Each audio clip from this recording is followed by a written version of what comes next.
تو ماؤں کی ایک طریقہ ہوتا ہے بات کرنے کا. اس نے آ کے کہنا شروع کر دیا، پہلے سارے ٹھیک تھے، سمجھدار بھی تھے، بات میں مانتے تھے، یہ ضدی بھی ہے، نکما بھی ہے، نکھٹو بھی ہے، لڑتا بھی ہے.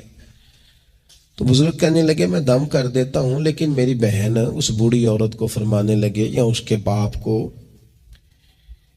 کہ بھائی آپ یہ جتنی باتیں آپ نے کی ہیں نا، کیا ہی اچھا ہوتا آپ اس کے سامنے نہ کرتے،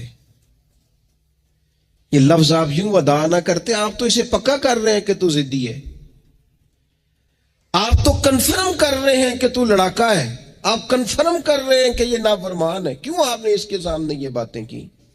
یہ آپ کو اگر کرنی تھی، کوئی دعا چاہتے تھے آپ اس کے لیے، تو آپ تنہائی میں مجھ سے بات کرتے. آپ اسے پکا کرا رہے ہیں کہ جس طرح کا میں کہہ رہا ہوں. تو یہ بچے کا ذہن بن جاتا ہے، جو اسے بار بار کہا جاتا ہے نا، اس کا ذہن بن جو کہتا ہے میں ہوں ہی اس طرح کا، مزاج اس طرح کا. اسے کبھی پکا نہ کریں، اسے تسلی دیں، اسے تشفی دیں، اس کی ڈھارس بندھائیں، اس سے پیار کریں، اس کے ساتھ محبت کریں. اسے آپ اس طرح کا رویہ دیں کہ بچہ آپ پر اعتماد کرے. آپ کو پتہ ہے یہ جو بہت سارے بچوں کے ساتھ خدا نہ خواستہ کوئی اپنا بیگانہ کسی قسم کی کوئی زیادتی کرنے لگ جاتا ہے، وہ گھر کیوں نہیں بتاتے؟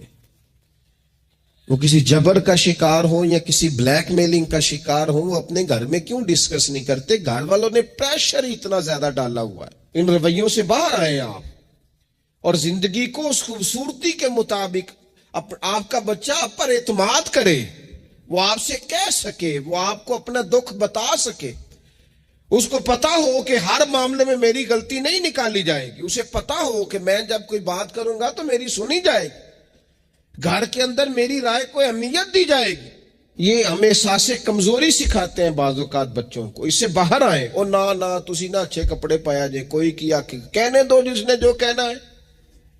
آپ شروع سے بچوں کو اس طرح کا بنا رہے ہیں کہ وہ لوگوں کو دیکھ کے بیچارے زندگی گزاریں گے.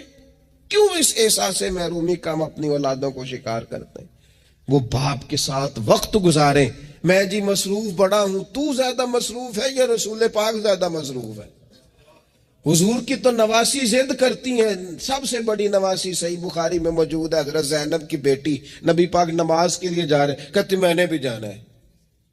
حضور نماز کے لیے آتے تو بچی کو اٹھا کے ساتھ لے آتے. صحابہ فرماتے ہیں نبی پاک قیام میں ہے تو بچی یہاں ہے. حضور رکوع سجدے میں جاتے تو بچی کو قریب کھڑا کر لیتے. اور پھر پیاس بیٹیوں سے تو حضور نے کیا ہی. شہزادیاں چاروں جب آتی حضور اٹھ کے کھڑے ہوتے.